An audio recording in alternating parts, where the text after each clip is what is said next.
Hello, everybody, and welcome to episode 48 of I Wish You Were Dead, a podcast about things that used to be alive. My name is Mike, and that is Gavin. Gavin, I'm tired. Yeah, I think we're all pretty tired. It's Just, been, it's been a year, and it's it's not been, even. We have two it's months been, left. it's been a year. It's been a week for me, but I mean, Yeah. it's been a lot of, it's been a lot. How It's, you doing? it's I'm doing good. I had a good weekend home away from this hotel, and then I've got some more time off coming up soon, which makes me very excited. So, looking forward to not being out in the desert every day, which is pretty nice. As much as I do genuinely enjoy this job, Right, but but it's a living in a job. hotel for a month Yeah, kind of puts a damper on things, I gotta say. it'll get a little bit old. So, being that I'm still in the hotel, I am also still in my blanket fort, and the calendar is once again, it did not make the cut to join me in the fort. So, Mike, do we have a this day in history? Yeah, so this can be real quick. So, when we got the calendar, there's the headline, there's the subheading and everything. I just got three words here from 1801. So, November 10th in history, according to onthisday.com, Kentucky, the state, Hmm. Kentucky outlaws dueling, Okay. which is a little bit sad. Um, Because doodling is kind of one of those things you look back on. It's like people actually did that. Like they stood willingly across from somebody else that was going to be shooting at them or might be Yeah. shooting at them. Hmm. And it makes for a number of good So stories. the obviously the most famous incident of dueling, I think, and I feel like most Involves the people would vice agree. president of the United States. Right. The sitting vice president of the United States shot and killed the former Treasury Secretary. Yes, we're Although, talking about Alexander Hamilton and Aaron Burr. Uh, although, so I was reading a book. While that may be the most famous one, I found out that while serving as Secretary of State, Henry Clay was also involved in a okay. duel. When And was that? this would have been during the John Quincy Adams administration. Okay. So So somewhere correct me between if I'm wrong. 18. He's president number 4, Quincy Adams is president number 6. 6. Okay, Yeah, Madison was 4. that's right. Um, yeah, and so like the Aaron Burr thing, the sitting vice president is wild, but also Hmm. the Secretary of State like shooting at someone, and I forget. I believe either he got like his coat. There was a hole put through his coat, or he put a Hmm. hole through the other person's coat. Okay. But nobody actually Hmm. got hit or died or anything. Well, Like the honestly, that's just the whole idea of dueling is just wild to yeah. me. This is how men handled problems. This is how toxic men handled problems. So that is to say, most men at the time and today. And so, what surprised me about you saying 1801? Now, correct me if I'm wrong. That is 3 years before. before Hamilton dies. Correct. Now that And duel. happens. That duel happens in Weehawken, New Jersey. Mm-hmm. Because if you've listened to the musical Hamilton, Of anything is course. legal in New Jersey. Which Um, I don't believe dueling was at the time. it probably was It's not. still Yeah. illegal to kill somebody. Like, I don't to know, my man. Well, knowledge. I mean, you would know the better than I country, would. man, the country was like, I don't know, 20, 30 years old of that. Like laws didn't Right? really Yeah. exist at that Yeah. point. Who was, whatever. Uh, Laws are fake anyways. All right. So I'm I'm just going to cut to the chase. I'm tired as all hell. We're recording. It's currently 10:21 my it time as we're sure recording is. this. It sure is. I just So got home from work real quick, so we're going to get right into the episode. we Apparently, we're sure are. talking we're talking about some cows. We sure are talking about cows. I was Mostly, so quick go diversion ahead. again. If we're talking about cows, just mentioned this in my 7th grade U.S. history class about my class, pardon me, about cows and how they were part of the Columbian Exchange. And how they was correct me if I'm wrong, cows are not native to North America. Am I correct? Depends on your definition of cow. Ooh, all right. Let's learn something. So, cows are by far the most populous large animal on the planet. What does large mean? Um, again, that's kind of a general term. I would say the better term would be megafauna, which is a really fun word, which generally means anything over about 100 kilograms or close to 200, a little over 200 pounds. So it's like Okay. humans are roughly megafauna, but How much cows does the average definitely cow are. weigh? Um, it's an excellent question. Again, kind of depends what you mean by cow. Domestic cattle typically can weigh over a ton, especially big bulls. I did not Um, realize that. yeah, they're big. They're very big animals. Um, but cows are so populous, 100% thanks to us. Um, there's really no other animal that even comes close. Probably humans would probably be the only other one, but excluding humans, cows are the most. There's the most of them for like a large animal. Obviously, things like insects, things like salamanders are surprisingly huge parts of biomass in uh, like temperate forests. They Huh. make up a huge amount of the biomass there, weirdly.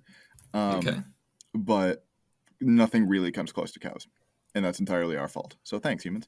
So normally, when we talk about a group on this podcast, I ask Mike, "What is a blank?" Whatever we're talking about.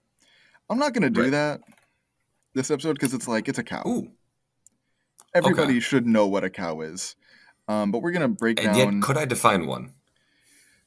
No, but it's like that's one of the things where it's like the rhino one. I probably could have done like this as well, but like that was just for fun. Because I like talking about rhinos. Cows are less cool to me, but still really interesting for different ways. Okay. But instead, I'm gonna ask you, what do you Oh think boy. cows are related to? Because for some animals, it is pretty straightforward. For others, Oh it's really wow. not. So I'm gonna take And a I'm not guess and talking say that. about like big scale things, like some of their relatively close relatives. So are you saying that like cows have some very obvious and then very non-obvious ones? Yeah. Okay. So yeah, as I'm thinking about this, there's seems to be very little Okay. that's similar to like really similar to a cow. Like a larger domesticated kind of animal. Don't necessarily think domesticated stuff. Oh, okay. Although there are, we'll get into that, but there are several cousins that are domesticated as well. Understood. I am gonna throw out just a couple of guesses. I'm not thinking about this all that hard, but just a couple things that come to mind. Um, Elephant, I don't know why. No. Elephant comes to mind. Okay. Rabbit comes to mind. I have Uh, your tired brain is betraying you, my friend. I can I get a hint of like something? Well, things with hooves, first of all, Oh, horses.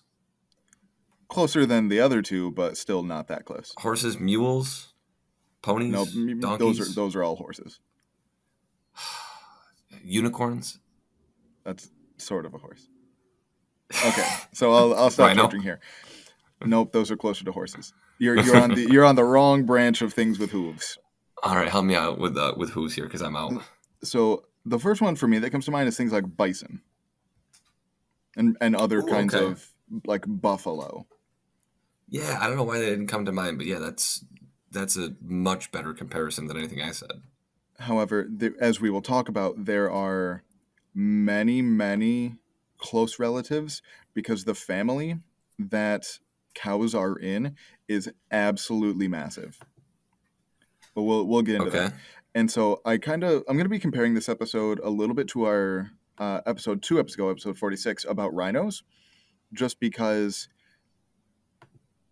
there's a lot of interesting similarities in the way that I sort of structured the episodes. Not really in like anything about the animals themselves, but so in the rhinos episode, I mentioned that the rhino, the family, the taxonomic family that rhinos are in, which is the Rhinoceratidae, is too narrow to encompass all of rhino diversity.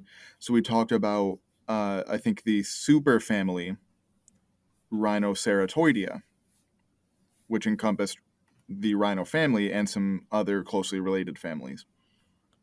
This is the complete opposite case, where the family that cows are in, which is Bovidae, is way too general Huh. to talk about cows specifically. We will get into lots of other things that are in this family, things that you might not think are closely related to cows, but it turns out are, at least according to Linnaean taxonomy, which, made by Carolus Linnaeus very famously. Why that's not necessarily held to super strictly, as we've talked about before, um, because not all families are equal. The rhino family has 5 species.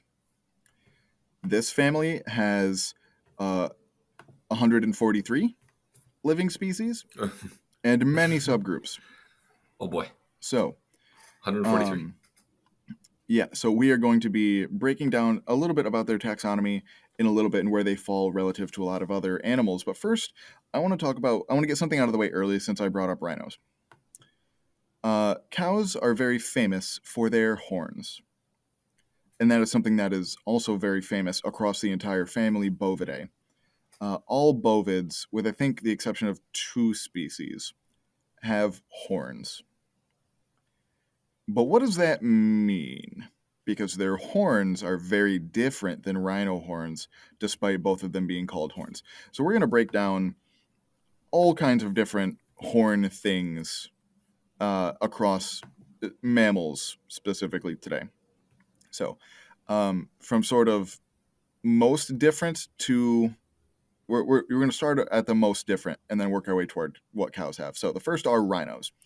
Rhinos have a horn made entirely of keratin, like we talked about in episode 46. It is entirely made out of the same material that your hair and nails are made out of. There's no bone to it whatsoever. It's just pure hard keratin. There is some mineralization a little bit that's kind of arguable, sort of in the middle of it, but for the most part, it's just very, very dense, compacted hair, Mm-hmm. which is not what cows do.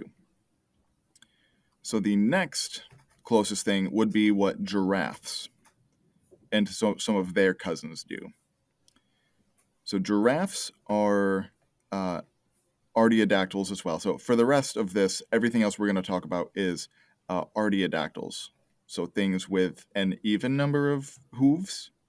We'll talk more about it in a little bit, but so they either have 2 or 4 toes with hooves. So giraffes and their close relatives have these things called ossicones. And like, I know what you're thinking. Like, you're picturing a giraffe, and you're like, where are their horns? I just kind of see this weird, long, goofy-looking head, and I don't really see any Okay. horns on there. Giraffe? Yes. I'm imagining like little bumps like around their Yes, ears. that is Okay. exactly right. So they are technically sort of horns, but they're called ossicones. They do not come up through the skin. They are just a really hard knob that is covered in skin like the rest of the skull is, but it's still used for like horn purposes. Especially in males, they'll just beat the absolute snot out of each other using these. They're not sharp. They're generally rounded and pretty blunt, but they come off of the skull quite a bit. And there were some extinct giraffe cousins that these are very pronounced in. So giraffes also have some kind of head ornamentation. Next would be things like deer, which have antlers, which are different than horns in that A, they fall off. Horns do not do that. Antlers are pure bone.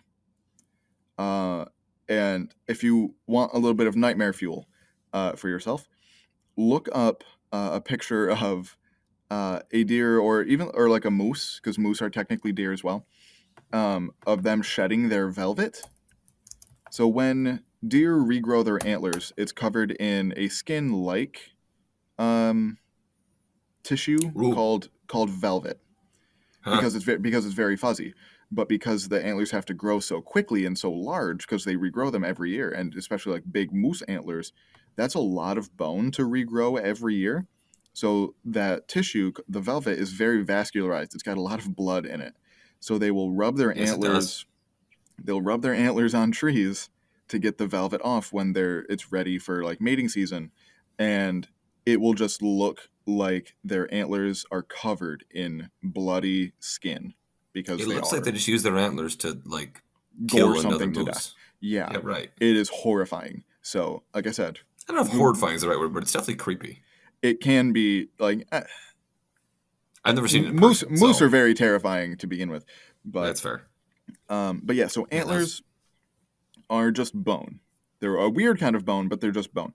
Um, and it falls off and regrows every year from like a base on the skull. The base part stays throughout the whole year, but the antlers themselves fall off. I think, with the exception of a couple species, I think reindeer keep their antlers the entire year round, but that makes sense because they live in the Arctic.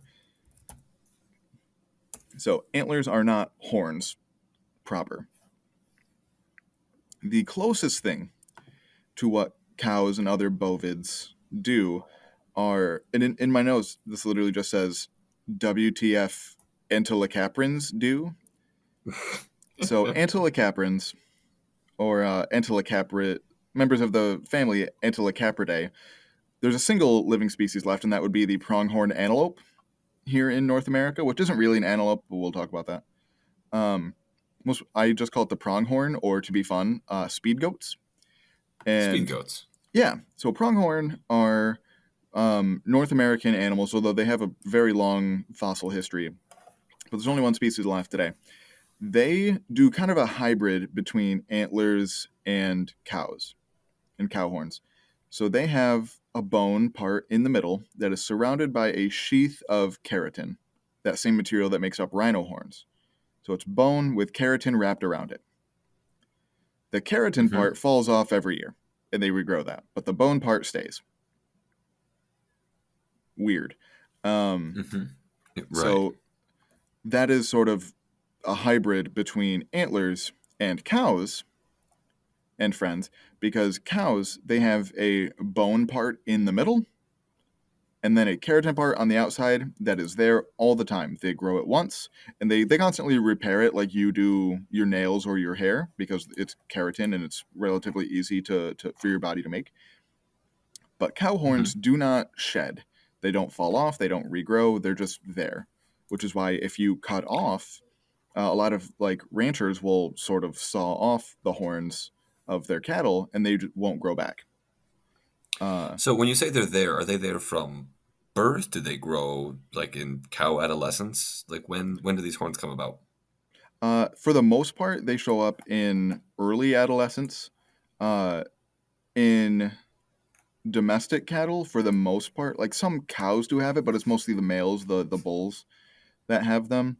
But that's, I believe, a bred-in characteristic. I believe that naturally the females would. They'd just be smaller. But Okay. there are some species of bovids, the cow cousins, that where the males have them and the females just don't. Although I feel like Hmm. that's relatively rare. That they do have some kind of horn. They're usually just much smaller. Gotcha. So that is cow horns, because I was talking about rhinos. I was like, well, they both have horns, but they're real different. So I wanted to talk about that. So that is sort of the main characteristic of cows, and something that really defines the entire bovid family is their horns. That's usually how they're split up, within the group, and something that is like a major defining characteristic of the group. If it has this kind of horn, where it's got the bone, the keratin around the outside, and they're both there. After they grow them, they're both there all the time. It is a bovid, with, like I said, two Okay. exceptions. There are two species that have secondarily lost that, but their ancestors had it, so they're still part of this group. So let's talk about where these things sort of fit on the family tree. So, like I mentioned, uh, bovids and cows and friends are artiodactyls, meaning that they are things with hooves that have an even number of toes. This would be also things like all the groups I just mentioned. Your wow, I almost just said horses. Not horses, not those. This would be things like your camels, things like your giraffes, your deer, your cows, goats, and such. Um, Within that, they are ruminants, which you might have heard uh, talked about a lot, especially lately in terms of climate change things. So the way cows and a lot of other closely related things digest plants, they have a really, really complex stomach. You might have heard at some point that cows have four stomachs. Yeah, I remember hearing that like as a child. That's not technically true, but it's close enough. They have a Oh. four-chambered stomach, so it'd be Mm-hmm. similar. I mean, so it's not technically true. It'd be saying like you have four hearts because your heart has four chambers. Each Hmm. of them Okay. does a different thing. Right. Uh, but the first part, the part closest to the head, the first chamber of the stomach closest to the head, is where uh, most of the fermentation takes place because that's how a lot of big herbivores process plant material, is that they have like gut bacteria that ferment it, and then that is the fermented material is easier to digest and get energy from than the actual plants themselves. Mm-hmm. And so you'll very commonly see cows and other things that are ruminants, such as giraffes and deer, chewing their cud, is what it's called. They'll eat something, they'll chew it up and swallow it, let it kind of digest in their stomach for a little bit, then they'll just puke it back up for themselves and munch on it again. When you see a cow, even if you haven't seen it, like if you watch a cow for a while and you don't see it bend over to like eat something, but it's still chewing, that's what it's doing. It's chewing its own vomit. Wow. Yep. Because like plant material is really hard to digest, especially grass, which is primarily what um, like you it is much more efficient to digest grass this way than leaves. Leaves are pretty easy to digest to begin with, um, Mm-hmm. but things that eat grass really benefit from doing it this way. Um, but yeah, so ruminants are basically all of your artiodactyls minus mostly camels. Camels don't do this, but they're still artiodactyls. Um, and then within that, you have another group that cows are a member of, which is called Pecora. Pecora, Pecora. Pecora, which is essentially the ruminants, so the things that have that multi-chambered stomach, that have some kind of head ornamentation. Okay. So this would be all the things we've talked about so far: the giraffes, the deer, cows, and friends. Then within that, we finally get to the cow family, Bovidae. Mm-hmm. And here's why we're not doing this episode about all of the bovids, Okay. because, like I said, this group, just this family, includes 143 living species. And many invertebrate people might be like, oh, that's it? That's all? But this group shows a really huge amount of diversity because it includes everything from goats, cows, obviously, but yeah, Right. cows, goats, and sheep, wildebeest, gazelles, antelopes, uh, different kinds of buffaloes, bison, ibexes, and my personal favorite, a group of animals called dik-diks. You said that just for me, didn't you? I did, but also for me because, like I said, and they're also very cute. So it's spelled DIK-DIK, Mm-hmm. and they're actually named after the warning call of the females. When they see a predator coming, they'll be like tick tick tick tick tick, Jeez. and that's like their warning signal. And I want to preface this with look up this at your own risk. Uh, one of my favorite Twitter accounts. There are many Twitter accounts that are like about a specific animal. Some of my favorites are like Possums Every Hour, Gators Daily. There's one that is called Unsolicited Dick Dicks, and it's amazing. I'm not going to be looking that up, but damn it, I I love right. it. Please, if you do, be very careful. Yeah, not on your work computer. Yes, please. And so they just post the cutest pictures of these little tiny, like smaller than your dog, little animals. And they have like a little, almost like a little, very very small trunk thing, or just a very very mobile upper lip. They're very cute.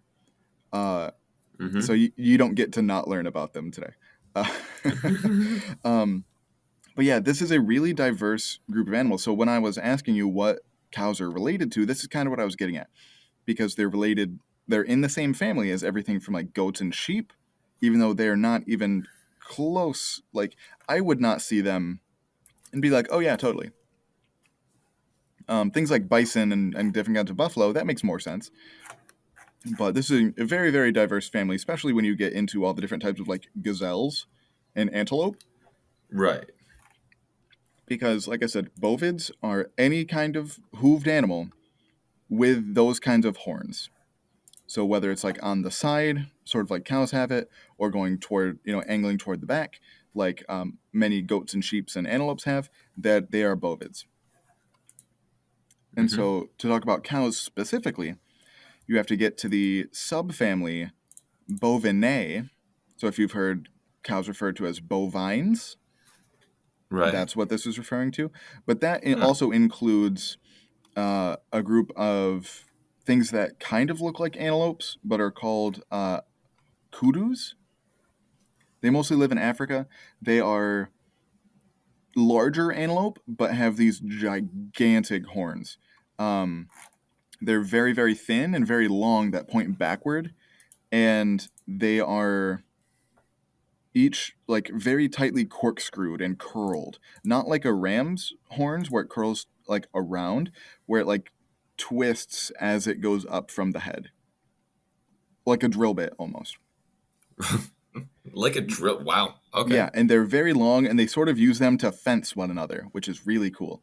Um, so those are the closest relatives of cows that most people would not call a cow or cattle.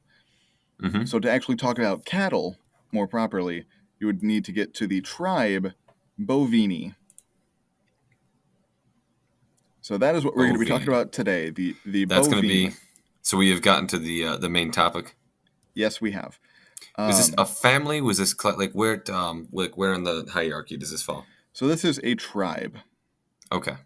which is a I had not heard of this before. yeah, it's a rank that most people aren't familiar with. I think we've mentioned it a handful of times.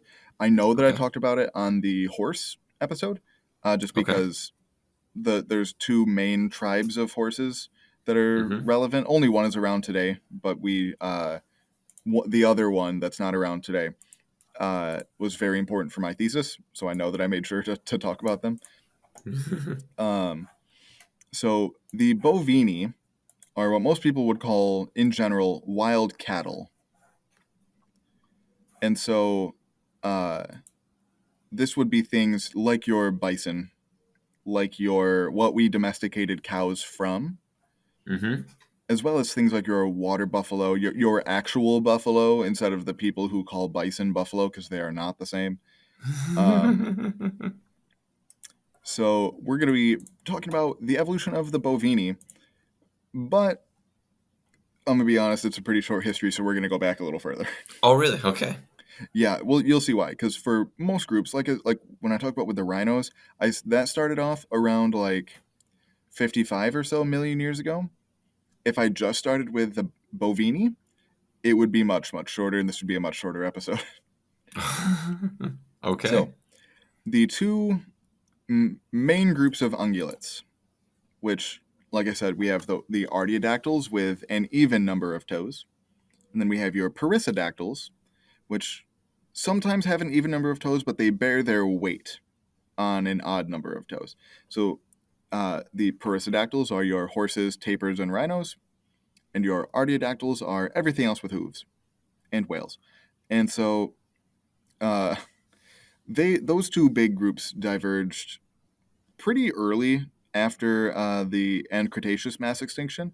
So they sort of split apart in the late Paleocene, early Eocene epochs, around 55 million years ago. There was a lot of mammal diversification happening around that time. And so, really early on, we get the modern lineages of artiodactyls sort of breaking off from one another. Your camels sort of split off first, and then your pigs and cousins split off next, and then that leaves your ruminants. So your ruminants and the closest group to them is the whale/hippo branch. Because a lot of people, I always love throwing that in because a lot of people are confused when I say whales. Uh, Yeah, we've mentioned this before, though, right? mhm, Wasn't it like the rhino Yep. episode? It was somewhat recent, so it might have been the rhino Right. episode, but I don't remember. But yeah, so the ruminants split off from every other group probably by around the same time, 55 million years ago or so. Okay. And but that's a little tricky. It's a little tricky to suss out because, as I mentioned, the main characteristic of ruminants is that really specialized four-chambered stomach.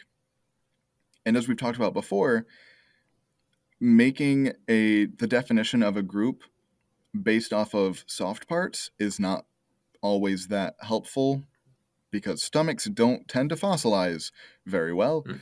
So it's really hard to tell when the first ruminant actually was. So that Mm-hmm. kind of contributes to this episode being a little shorter because we don't necessarily know. Um, but we think that this really complex stomach shape and structure showed up sometime around 40 million years ago. So potentially around 15 million years after this group actually split off from their nearest cousins. And we think this mostly based off of tooth anatomy from the time that they started. I think there's a little more like acid wear on some of the teeth, which would make sense if they were vomiting back up into their mouth often. So, as well as some other chemical and tooth shape things. Right. So, 40 million years is when the larger group that includes cows sort of first starts showing up. And ruminants around this time just kind of were doing their thing. They were pretty small and forest dwelling because around this time, 40 million years ago, basically the entire world was still very, very wet and very forested, like it was during most of the Cretaceous period. How many years ago was this? Still around 40. Okay. Yep, 40 million years ago. So still pretty closer to the end Cretaceous mass extinction to now, than it is to now. So even though there were lots of mammals running around, the world did not at all look like it does today. It was basically nearly the entire planet was covered in rainforest. So a lot of people think of cows and their relatives, things like bison, as being these big open plains animals, which they are today, and there's a really good reason for that. But because back then there just weren't plains to run around on, it was all forest. So they were pretty Mm-hmm.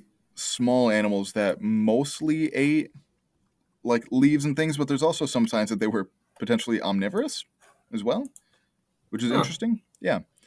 Um, and then so they just kind of do their thing. I don't think we have a great fossil record of them until around 23 or so million years ago in the early Miocene of Eurasia, which is where a lot of uh, ruminant and also just bovid in general evolution takes place. We will not talk about North America much in this episode, which is unusual for this podcast.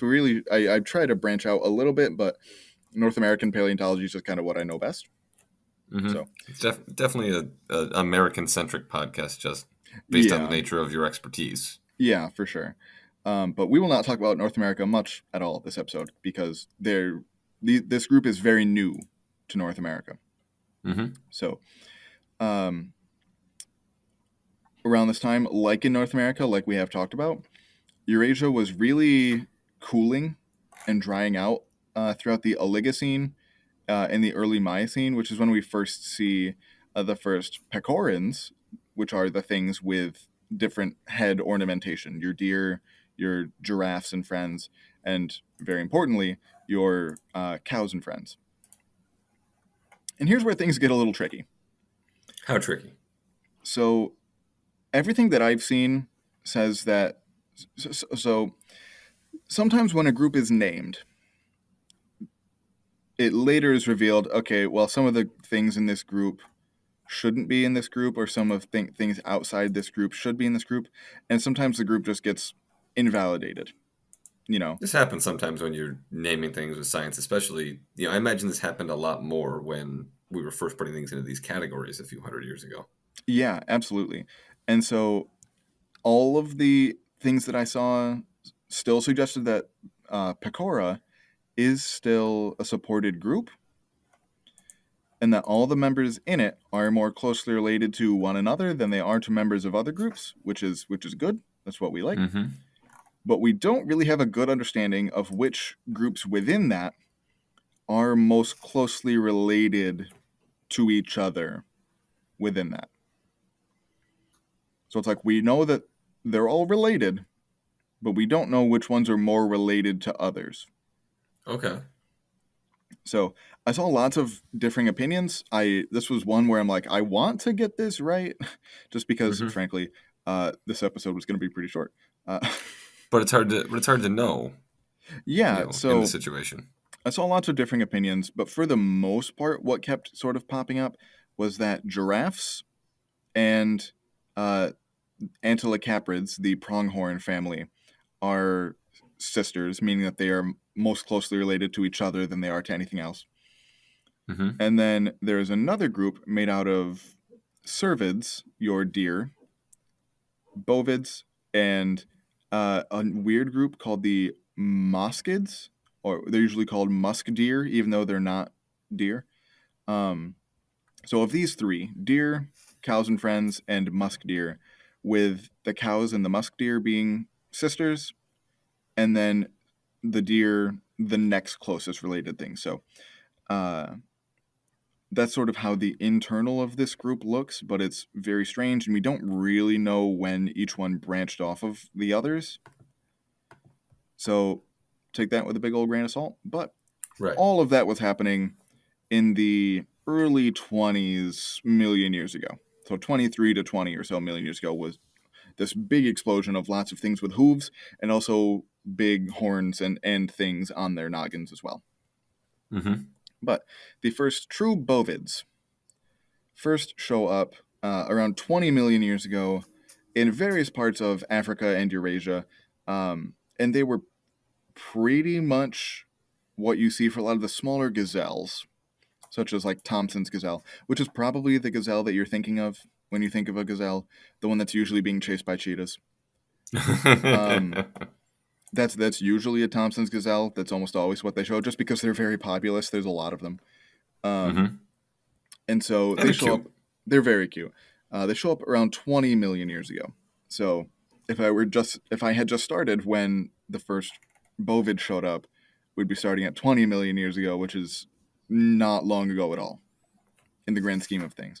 Considering we've talked about, with rhinos, that was 55 or so million years ago. With horses, that was also probably around the same time. So much shorter episode. And very early on, the bovids split into the two main groups that we have today, which are the Agodontia in Africa, and this is most bovids. So this would be everything: your goats and sheep, your wildebeest, your like musk oxen, I believe, are in this group as well. So all of your gazelles and antelopes and things. That group first show up in Africa, which makes sense. That's where you see a lot of them today. And Mm-hmm. then we have the I, I I don't know if this was pronounced Boodontia or Boodontia, but it's spelled Boo Dontia. I'd like to say boo down to you. It just kind of rolls off the tongue better, but that's all Yeah, I'm basing it on. yeah, but I don't know. A lot of names for this kind of thing are weird because I've heard it like with like zoology. Mm-hmm. I've heard it pronounced zoology. I've also heard it pronounced zoology, as if the two O's are separate. So who knows? Anyway, this group shows up in Eurasia, and this would be your cattle, which is what we're talking about today, and those kudus, the things with the weird corkscrew, long fencing horns. So this Right. group first shows up in Eurasia, and within this group, the bovines also show up very, very quickly, also around 20 million years ago. And the cow tribe, the Bovini, shows up around 5 million years later, uh, around 15 million years ago in Southeast Asia, which is where we also see the largest diversity of them today. Uh, so it's a really good example of generally where there's really high diversity of a group. That's probably where it did a lot of its evolution, which is obviously not a perfect case, with, for example, horses, like I said, or rhinos. Both of those groups did much of their evolution here in North America, but are not here anymore today, at least natively. And Right. so it's those are kind of the exception that prove the rule. But um, so yeah, so we're around 15 million years ago at this point.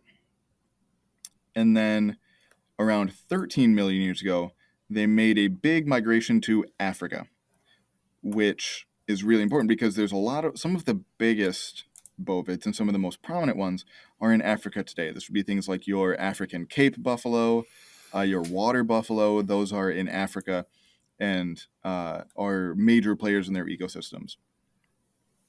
But they didn't show up there until, or at least their ancestors didn't show up there until only 13 million years ago, which is pretty recent. During 13 the million years ago. I just always have to take a minute to stop and just be like, 13 million years ago, recent. Yeah. Like I know we're 48 episodes in and I should be used to this by now, but every now and again you say that and it just kind of hits me. Yeah, well, and to be fair, this is slightly older than the time that I worked with for my master's thesis. So, uh, quite a bit later. So, at least 8 million years later, during the Pliocene epoch, some went to, or some from Africa, so they had come there from Eurasia, and then went back to Europe after doing some soul searching in Africa. And they became really hardy and cold tolerant because at the time, things globally were becoming very, very cool, especially in Europe. So, and then later during the Pleistocene, so relatively recently, within the last 2.5 million years or so, the first bison show up, and they show up also in Eurasia and move from Europe to Asia, and then across to North America, across the Bering Strait land bridge, only a few, tens to hundreds of thousands of years ago. And that is pretty much the evolution of the Bovini, is they just kind of first show up and do their thing. Only like 15 million years ago. And then today there are 18 different species, depending on how you count them. But we'll talk about that a little bit. But you can't really talk about cows without talking a bit about domestication. So in order to talk about cows, we got to talk about humans. A bit. What is, this is one of those, I'm pretty sure I know what this means, but what is domestication? Like what's the technical term here? More or less, humans taking a species and removing it from its own gene pool so that we can play with its genetics to get it to do a thing that we want it to do. I don't know. Okay. That's not at all an official definition. That is just one that I'm kind of rough throwing out from off the top of my head. So what is it that we want cows to do? Is it make milk and meat? It's kind of a variety of things. Cows are a really, really versatile domesticate. Okay. We eat them, very famously. We drink their milk, very famously.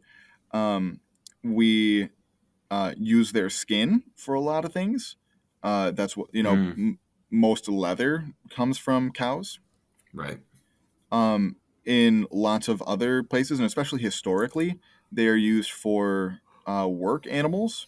To especially like historically, they were probably some of the first animals to like that people attached plows to and used to plow fields and things like that. Like way back in the day, like the first fields that were Mm-hmm. plowed were probably plowed with cows. Wow. Okay. So they're also in a lot of other places like ridden as instead of like people would ride like a mule or something or use it to carry their stuff, they would use cows instead. Cows can carry a lot more. Mm-hmm. So they're a really, really versatile in that you can use it for a lot of different things, both food and also different work-related things. Whereas you look at a lot of other domesticates where it's like, I'm sure there are places, and absolutely historically, but places today where people eat horses. That's probably not that uncommon of a thing. But for the most part, horses are mostly used for like work.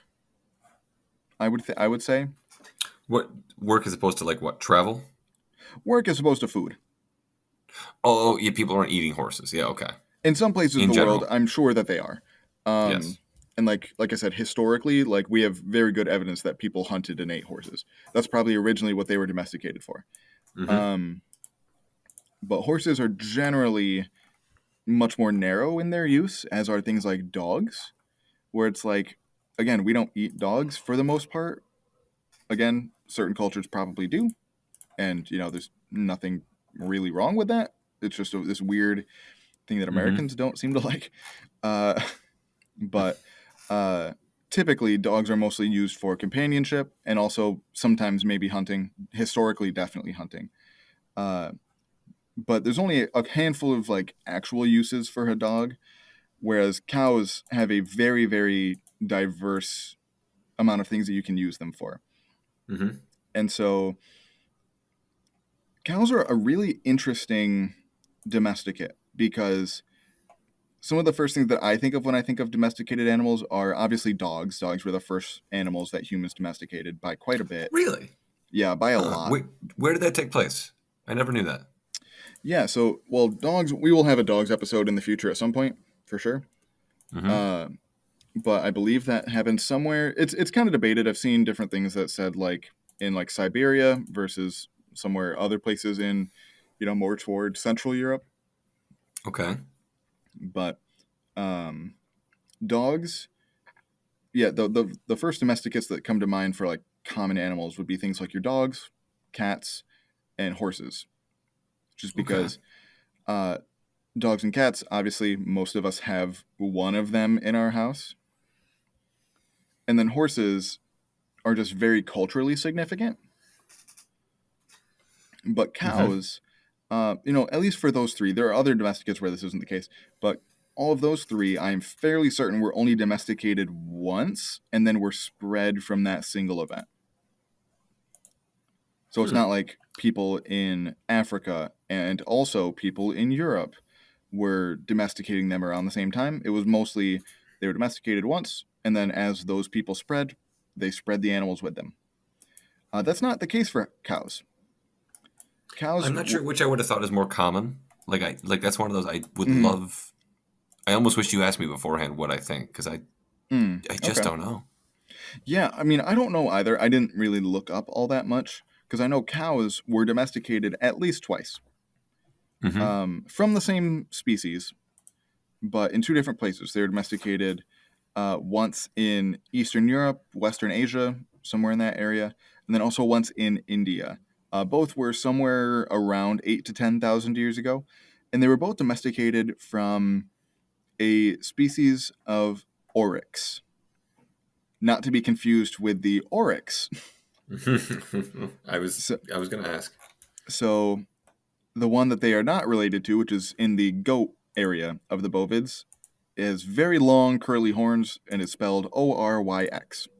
Not that one. Those are still around. The species that cows were domesticated from is called oryx, Aurochs. That's not even close. English is a weird language, Man, you're but not for kidding. whatever reason, they are pronounced the same to the best of my knowledge. Hmm. So this Okay. was a species of cow in the same. I believe the species is so species for domesticated cow is Bos taurus, and so this species is Bos primigenius. Like Hmm. the ancient cow, and Okay. so this is what cows were domesticated from. And there are two subspecies. There are several subspecies, but there was an Indian subspecies that was domesticated, and I think a couple of Eurasian subspecies, one of which was domesticated. And we have since hunted the rest of them to extinction. I believe the last, Wonderful. yeah, I believe Wonderful. the last Auric. I don't know if that's singular or plural, if oryx is singular or plural, but it doesn't matter because they're all dead. They died. I think the last one died in somebody's captivity. I don't know if zoos were a thing really yet because it was somewhere in the 1600s. Mm-hmm. So they've been gone for at least the last 400 years. Uh, but it's really interesting just because for as useful and as just like important to the development of humanity, like humanity would not be where it is if we had not domesticated cows. I mean, that makes Because they are sense. so useful for so many things, And primarily also because food. just like they eat, well, like just correct me if I'm wrong. I imagine they're reasonably easy to take care of in comparison to other animals, just because they eat grass, which is everywhere and serves very little purpose to humans. Yes and no. So goats were actually domesticated, depending on what information you're looking at, a bit earlier than cows were. Also, multiple times I saw that goats were domesticated once in the area of like Iran, uh, that general vicinity of the world, and also I think once in Eurasia, somewhere in there, or Hmm. like more toward the Europe side of Eurasia. And so Okay. they also eat grass. They also are tasty, and uh, but obviously goat herding and like sheep herding is very culturally important in lots of different places in the world. It is not particularly all that culturally important in the United States, which is why we don't tend to think of it as much as we do like cattle ranching. Um, Hmm. but I feel like cows, from everything I've seen, it's just like that's way more meat, and it is way more.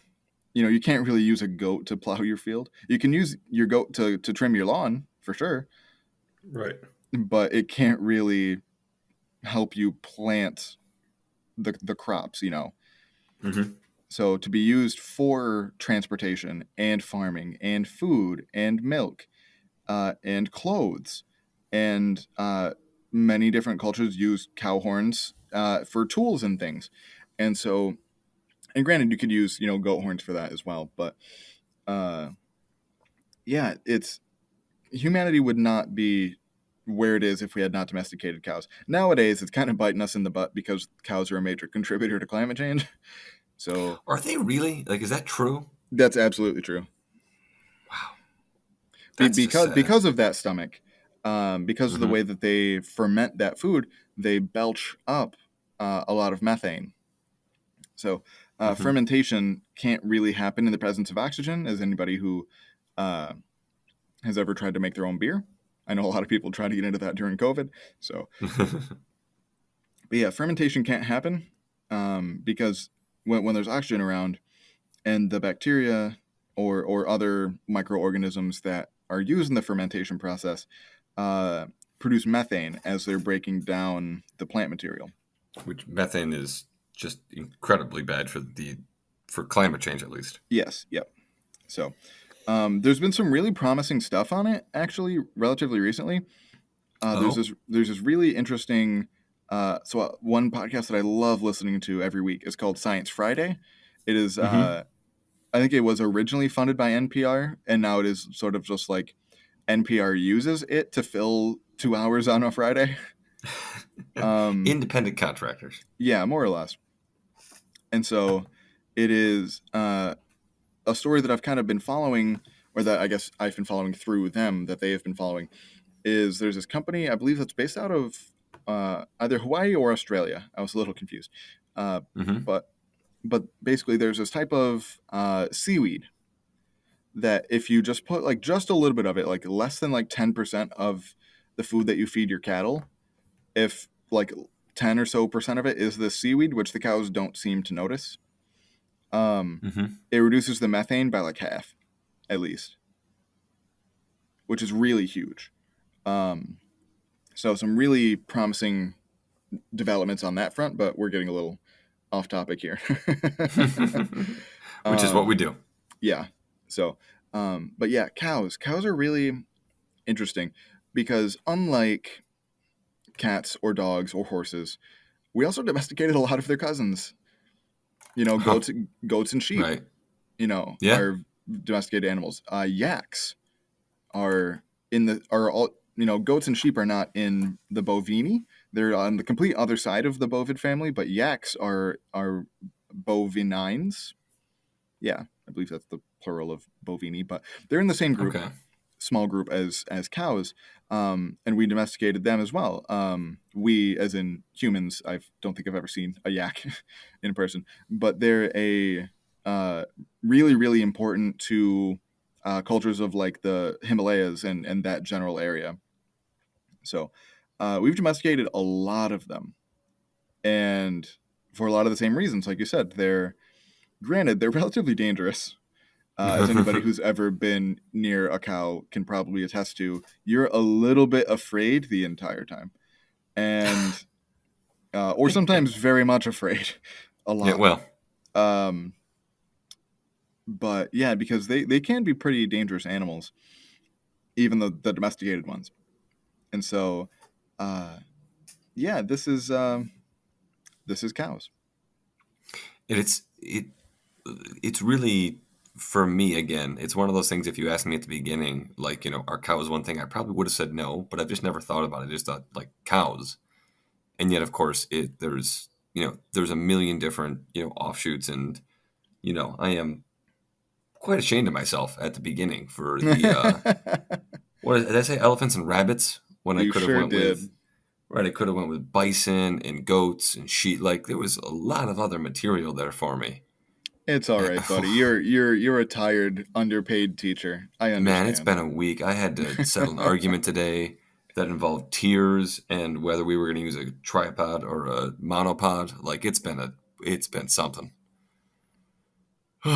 Anyways, I don't know why I brought that up, but I brought it up so I could close out episode 48 of I Wish You Were Absolutely. Dead, a podcast about things that used to be alive. My name is Mike and that is Gavin. I am going to go get some sleep and we will see you all back here next Wednesday. Take care, everybody.